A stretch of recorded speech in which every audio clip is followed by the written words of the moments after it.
We're slowly getting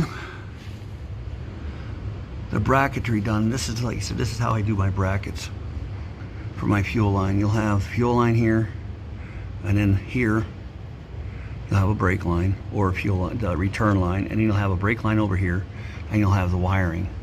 This is how I build my lines. 3 will be in the top, and then one of them will end up on the bottom of the bracketry. We have it started.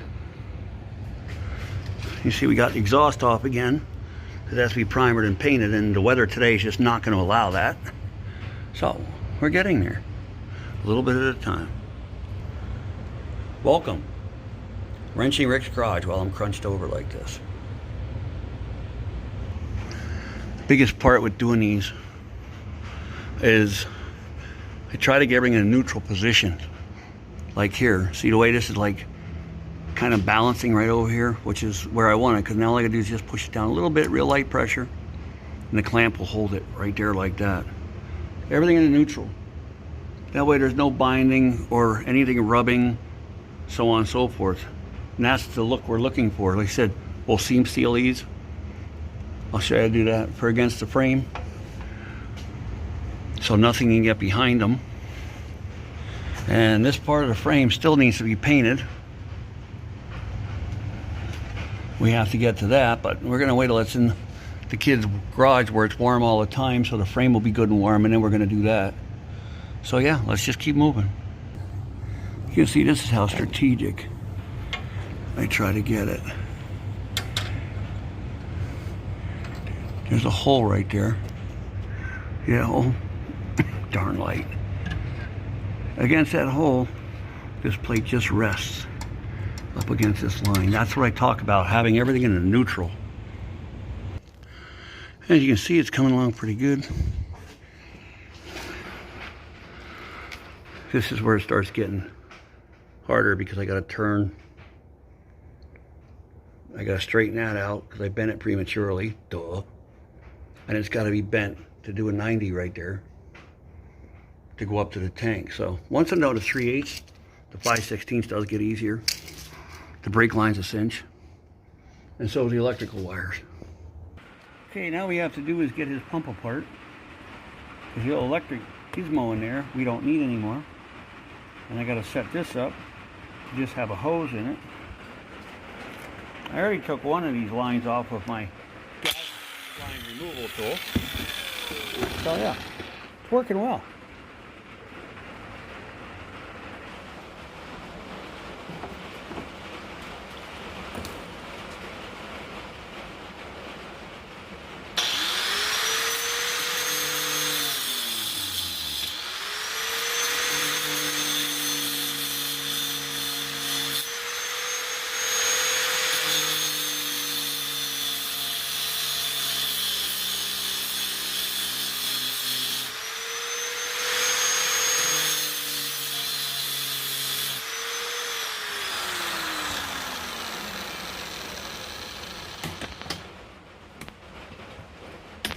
Stay.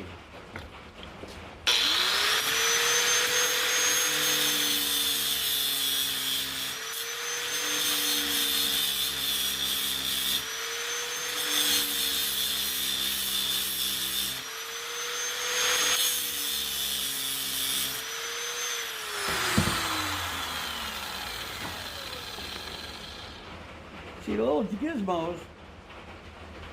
Ow, that's hot. We're supposed to take these apart. It got wrecked.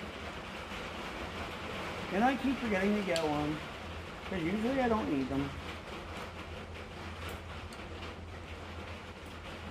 So we're doing the next best thing. Oh wow, there's gas coming out of it. Oops. Perfect. Now we're in good shape. Now, get that out of the way. I don't know how this box comes apart. I'm not 100% sure how this all works.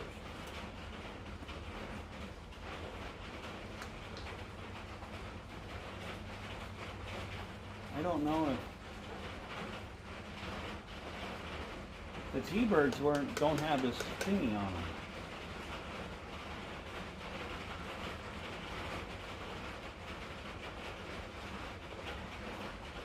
I look like an idiot, I'm sure, because, like I said, I don't have a clue how this comes apart. I guess we'll take that off first, and then I gotta figure out how to remount that. I guess we'll start by taking this apart. We'll get the center unit out of the way before I make junk out of it. Oops. Because we need this.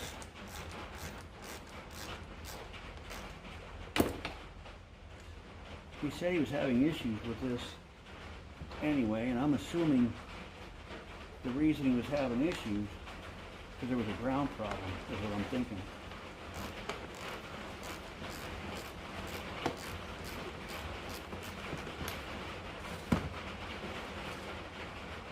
So do I have a clue what I'm doing here? Not really. Okay, you're out of the way.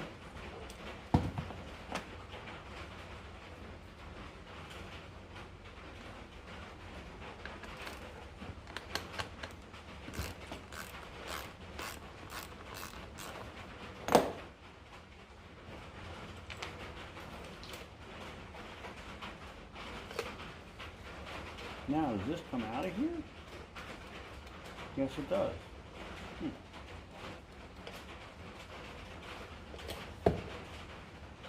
Okay, the fuel pump wires.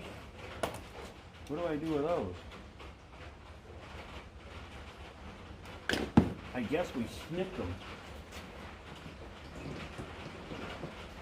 Because we don't need them.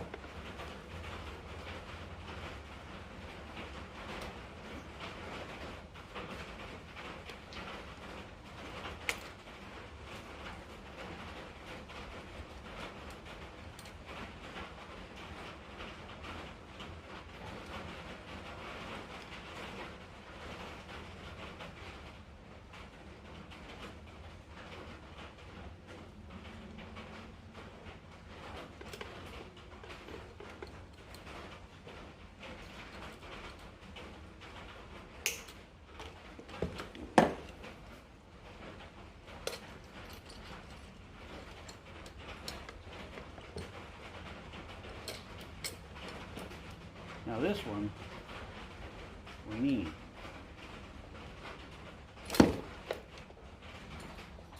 You go over there. Now how do I get this thing apart? Which in all reality, I probably don't need. I just need to put a fuel line on here to draw from the tank. But I have to figure out the right depth. That's why I was thinking maybe using this, but that won't do any good either. So, is there gas in this thing yet? No. What I gotta do is I gotta figure out a fuel line the same length as this thing. And then we should be good to go. So, let's find some of my 3/8.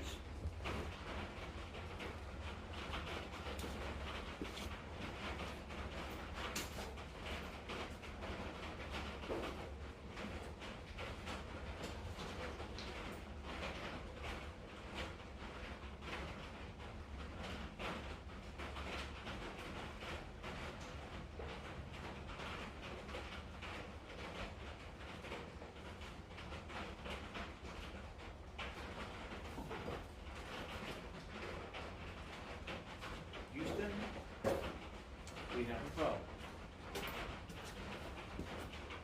The stuff that I want to use is not fuel injected. It says not for fuel injection, and I like to try to use that because it's got more strands in it, so it doesn't rot away as easy.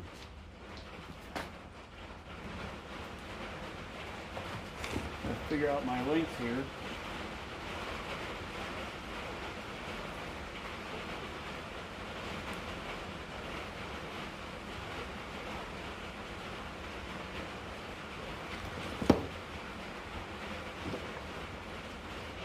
We'll just sit inside.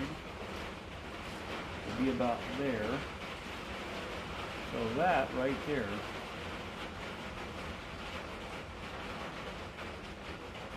should be enough.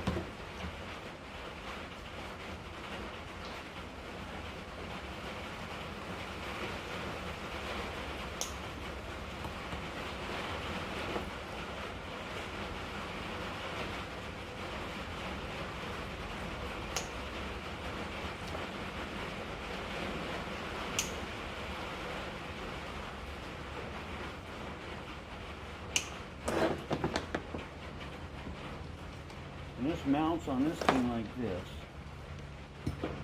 So the sock was here.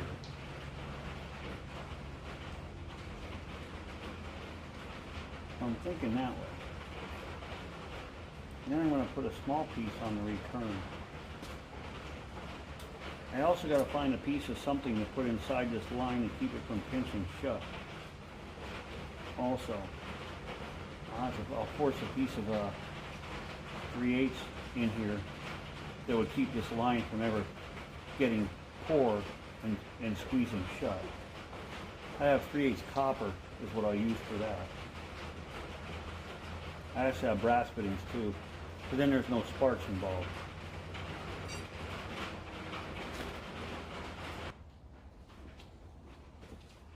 Okay, we got this figured out. Just lay right bottom of the tank. But you probably figure, well, there's no sock on it, dirt in it. Right where it comes out of the tank, there'll be a fuel filter, so that's not an issue. Now I'm going to take a piece of 5/16 and make it almost this long, because you really don't want the fuel returning and just spewing out of here. Because if it just spews out of here, it's going to aerate the fuel in the tank. We don't want that either.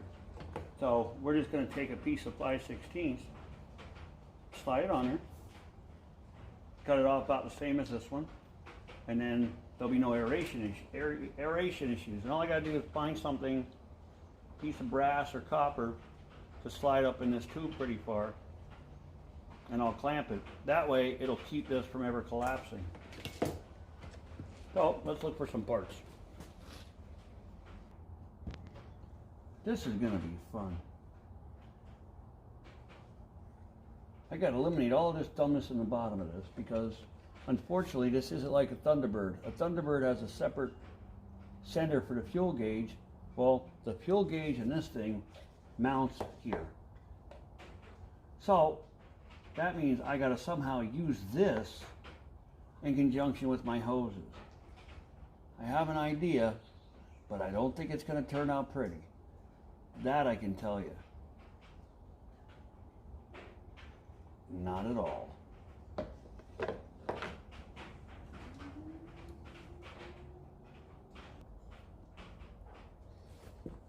This is where it has to go. So this can mount back on here like so. But I'm not going to have enough for my fuel lines. So I guess what I'm going to do is knurl these down so I can get my fuel line depth back, because we don't want a fuel line sliding off. There's nothing to grab to. Then once I figure that out, I'll cut the bottom of this. I mean, this is sheer butchery, I know. I'm sure somebody's going to comment about it, but if it works, right? So I got to figure out how to knurl these down somehow.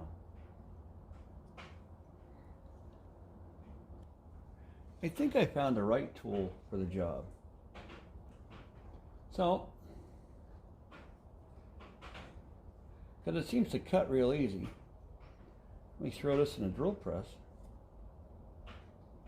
and see if I can make it happen. Yeah, this is scary. Sometimes you don't have a choice. Believe it or not, I found me a drill bit, a wood bit. So I'm knurling these down to the level I need. See that? Now that's going to probably work out really well.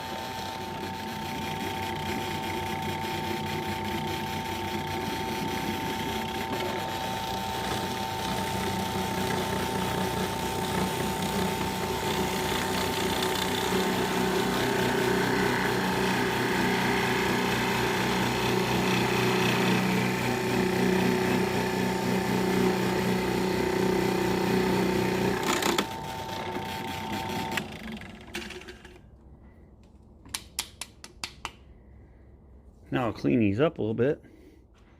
I'll get rid of this ridge with a razor knife. And then now I'll be able to put this on, redo my lines. The lines will actually hold this on, which will hold the other, what do you call it, on. Perfect. Now all I gotta do is get the residue off of here. We don't want any plastic. Getting in the fuel system. So we're just trimming this off. Would it have been easier to get another one? Yeah. For old school, yeah, but the problem is parts right now are just, it's getting hard to get everything. Can't even get oil, let alone anything else.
Oop, got a couple pieces there yet.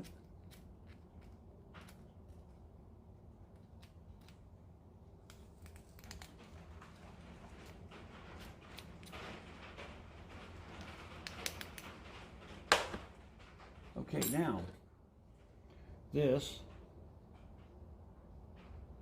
should slide just like this, which it does. Now, the fuel lines that I had on here, as long as I do the clamps right, should go up against here and hold that on there.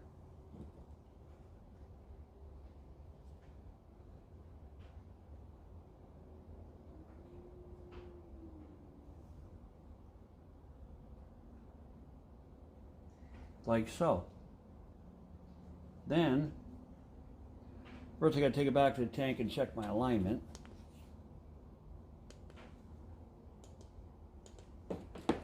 And then I got to modify this to fit over this. Pretty much take the annihilator there and cut the bottom off. And then I can mount my sending unit for the fuel tank back on here. I'm sure this isn't going to work, but it was a good try anyway.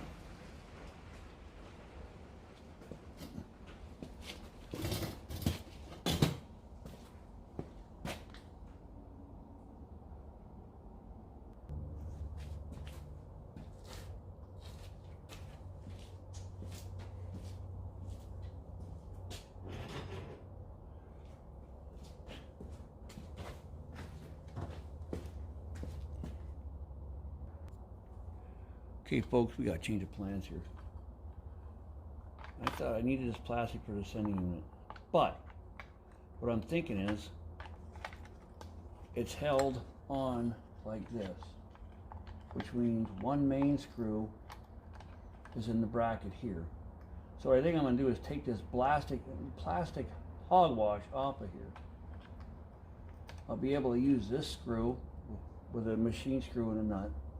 And then from this one, I will make a piece of strapping to go from this hole to this hole.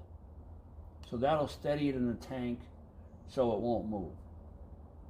Then I can eliminate this plastic. I wreaked havoc just trying to figure out how to make it work.